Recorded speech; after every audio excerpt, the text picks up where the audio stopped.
సైంటిస్టులు అశ్వత్థామని పట్టుకోవడానికి ఈ టెంపుల్లో సీసీటీవీ కెమెరాని అమర్చారు.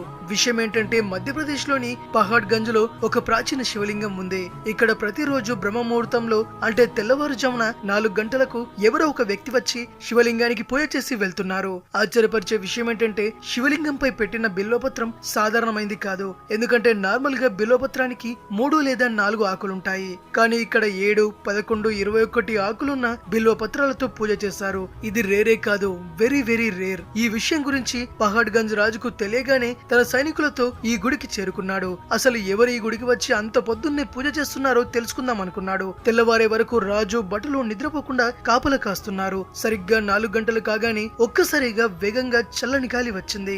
దాంతో అందరూ గాఢ నిద్రలోకి చేరుకున్నారు, రాజుతో సహా. రీసెంట్ గా వైజ్ఞానికులు కూడా సీక్రెట్ గా ఈ టెంపుల్లో సీసీటీవీ కెమెరాలు పెట్టారు. కానీ తెల్లవారుజాము 4 కాగానే కెమెరాలు సడన్ గా ఆఫ్ అయ్యాయి.